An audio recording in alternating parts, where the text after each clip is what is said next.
Hello, everybody. So this webcast is going to cover what we would have done in class to cover S.I.s 4 and 5. As you know, S.I.s 4 and 5 are two topics that you had to complete on your own using the textbook. If you haven't completed S.I. 4 and 5 yet, you should pause or close out this webcast and do the reading, complete the S.I., and then come back to the webcast. First question that we would have discussed in class was, what were the challenges and successes that the German Weimar Republic faced?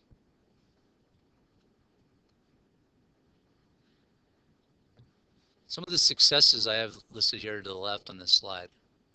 If you remember, one of the rationales for the United States participation in World War I was to make the world safe for democracy. There's a strong value system in the political nature of democracies. Such a value system and such a high belief in democracies that it was believed that the more democratic nation states that exist in the world, the safer and the more peaceful world that we would be able to live in. So the idea is, let's create as many democracies as we can. And if you remember, in World War I, it was led by Kaiser Wilhelm II, who was an autocratic monarchist, and he was forced to abdicate, and he left the country, and a new government following a democratic model called the Weimar Republic was put into place. Also remember, it was the Weimar Republic, this new democratic German national institution, which signed the Treaty of Versailles. A republic is a form of government in which a nation's citizens elect, using a vote, its national representatives. And you can see there in the Social Democrats and the various dashes there, this Weimar Republic embraced democratic value systems. This new institution was very liberal because it forced out the old regime, the old Kaiser, and brought in something new, which is a republic government based upon a constitution, based upon rule of law, based upon the securing of certain individual rights, and based upon the principle of popular sovereignty, which is allowing for the consent of the governed, right? Having suffrage or voting rights. All of this is very consistent with the model of the United States, and certainly birthed out of the political value system of the Enlightenment that we've covered in first semester. When the Weimar Republic is created, the Western nation states that are democratic themselves certainly applauded Germany's move towards democracy. But they have some challenges. As you can see in this German propaganda poster, down at the bottom, the German version of Social Democrats, which were the ones that were leading the formation and carrying out the duties of the Weimar Republic, found that there were some opponents within Germany. The first hand carrying the kind of the arrow sword pointed at the crown, or the monarchists. This would be the group of Germans that would favor a return of the Kaiser and the government that the Kaiser utilized in leading Germany. Below that, you see the hand and the sword arrow pointing to the Nazi swastika sign. Certainly, after World War I, we start to see the development of the Nazi Party starting to take shape and form, and over time grow into a pretty large political force, which of course brings Adolf Hitler to power. And then the last group that would would be a rival to the Social Democrats, and the Weimar Republic itself would be the communists, the German communists. So you see the symbol there of the hammer and the sickle and the red star. There are definitely German communists, there are German Nazis, and there are German monarchists, and all of these, including the Social Democrats, have different visions, political visions, and agendas. And so, in the years between the wars in Germany, it was very quite chaotic, with different voices and different groups, kind of vying for power and also vying for the acceptance of the people.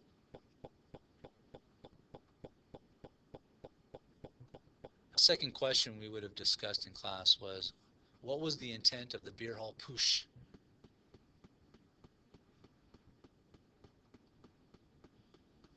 We have to go back to some of our previous classes. You see the political cartoons on the left-hand side. Remember, both of those cartoons are communicating somewhat of a reality that people saw after the Treaty of Versailles was passed, that the stripping of Germany of its land, its money, its military, and its honor would have some strong pendulum shifts in an opposite direction. And so these cartoonists were some voices that were kind of communicating somewhat of displeasure of the Treaty of Versailles and really preaching some form of moderation as it was in regards to Germany. You can see the other political cartoon with the reparations in Germany kind of weighed under the money bag. Certainly the financial payments that Germany was forced to pay to the Allied nations that won World War I would be staggering to the German economy, and has a lot to do with the coming years in between the wars. And I also gave you the map once again, showing you Germany and some of the land that it either gave up, or you can see the Rhineland there to the western part of Germany, which was demilitarized according to the Treaty of Versailles. So the Treaty of Versailles has some staggering effects on Germany, and there are going to be people and Germans that will take issue with the Treaty of Versailles and speak out against the Treaty of Versailles. Now, in these images, this collage tries to give you a picture about Adolf Hitler and some background before we get to the beer hall Putsch. Starting on the right side, in the top right-hand corner, you see a group of German soldiers. Adolf Hitler is the soldier with the X right above his head on the far left side, seated down.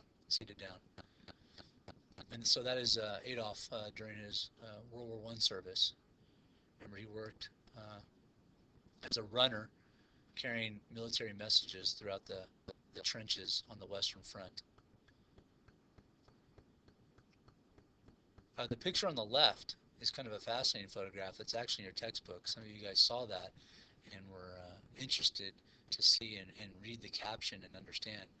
So the picture on the left is showing kind of this wild enthusiasm for war in World War I when it broke out. And in the midst of that crowd, as you can see in the circles, is Adolf Hitler. So that's before World War I. And certainly when war breaks out in 1914, Adolf Hitler joins the German army.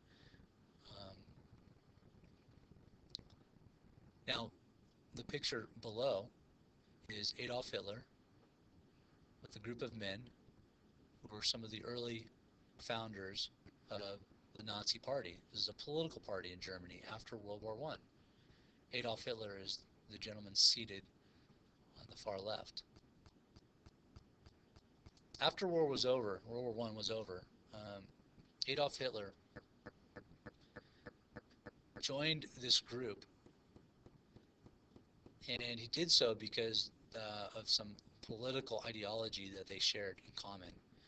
And it was that what they had in common was a hatred for the Treaty of Versailles and a belief that Germany should be rebuilt according to a German honor, a German might or militarism, and be able to reclaim that which was taken or which was lost or stripped away from Germany in the Treaty of Versailles.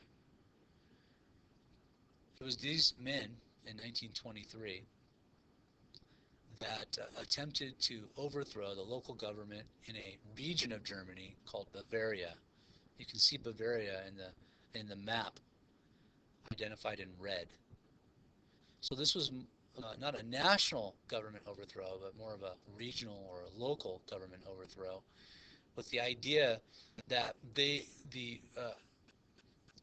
beer hall Putsch success would create kind of a ripple effect and win over the support of the German military and other German citizens throughout Germany, which would then allow them to overthrow the national government. In the picture at the top, with all the men standing, you see Adolf Hitler in the middle right without a hat on. These are the men who were the collaborators and organizers of the Beer Hall Putsch. The Beer Hall Putsch is an unsuccessful event to overtake the local government in Bavaria. The fact is that these men did not have the political and military force to overthrow the local government, and national police and army forces were utilized against them, and so their Beer Hall Putsch or overthrow was put down rather easily. And so these men and these collaborators were arrested. They were put on trial for treason. If you can see in the lower left-hand corner, Adolf Hitler in a courtroom.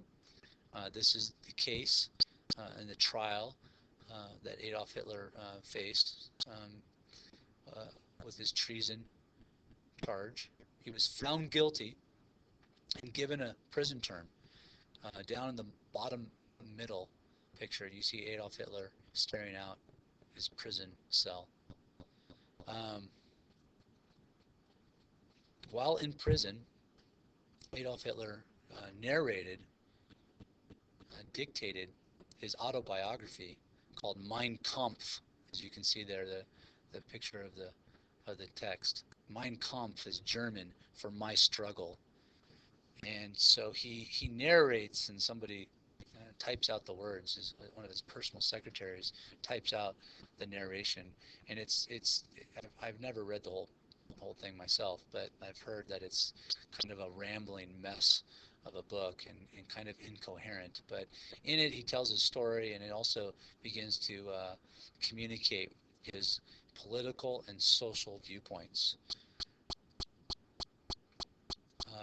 The drawing down below is a sketch that Adolf Hitler created while in prison. So he certainly had lots of time to sit around and think and wonder and dream. And what the Beer Hall Putsch kind of convinced him of is that instead of taking power over using force, which he failed to do, the next time around he would do it legally through a democratic process. And once he gets out of prison, which he only served 5 months, he was discharged early, and he will begin to set out to fulfill his social and political agenda communicated in Mein Kampf. The third discussion question is, what effect did the Great Depression have upon the nations, plural? I mean, this is referring to global, international. Certainly we're going to look at Germany. We can also apply this to the Great Depression in the United States. These are two images. The one on the left is an image of the United States Great Depression. A very famous photographer, Dorothea Lange, took this picture. It's called Migrant Mother. You can see an American woman with 2 older girls and then an infant carried in her hand. If you look really closely, you see the infant's face all kinds of dirty, and very much kind of a staring out, worried look of the mother. So this was a famous picture. It just kind of captures life for migrants on the roads, open highways of the United States during the Great Depression years, looking for work. What you don't see in the picture is a man. So looming question is, well, where is her husband? Which we really don't know. To the right, you see another Great Depression image, but this one is in Germany. So you see a young person, probably similar to your age, just kind of sitting on the curbside or the steps of a house, um, trying to wrap up and stay warm, and definitely showing some of the effects and despair of the economic depression that Germany also faced. The fact is that Germany went through a Great Depression before the United States did. And of course, this has a lot to do with the economic exhaustion of World War I, and then the Treaty of Versailles reparation conditions placed on Germany very much exhausted their economy. If you look at these images, these are fascinating images that show children on the left stacking money in blocks. The money in Germany during their Great Depression years was worthless. Worthless to the point that these kids are just simply using bundles of money as playthings, blocks, building pyramids. The young lady to the right is showing you also the worthless German currency. It was so worthless that they just simply were burning it in stoves. They were using it as kindling to help start fires and continue a fire for warmth or maybe even to cook upon. In this image, you see these children are showing you how much the German currency was devalued. The stack of German marks along the wall equal to $1 US. So there's a tremendous amount of inflation. In fact, it's called hyperinflation in Germany during its Great Depression years, and which significantly devalued its money and made life quite difficult economically for all classes of people.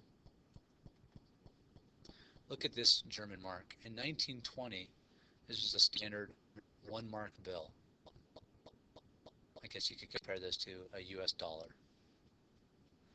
Here in 1920, things don't look so bad economically. But 2 years later, the government is now issuing 10,000 mark bills. I mean, this 10,000 mark bill shows you the devaluation of its currency and the inflation, the inflated prices of goods. The hyperinflation in Germany in its Great Depression was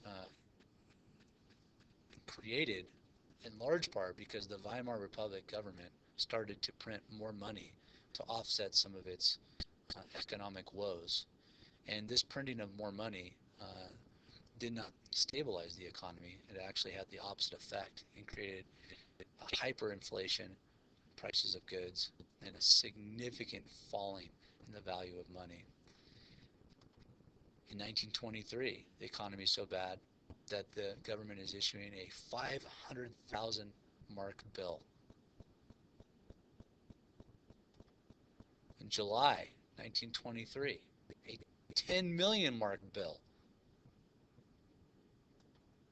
In October of 23, a 1 billion mark bill.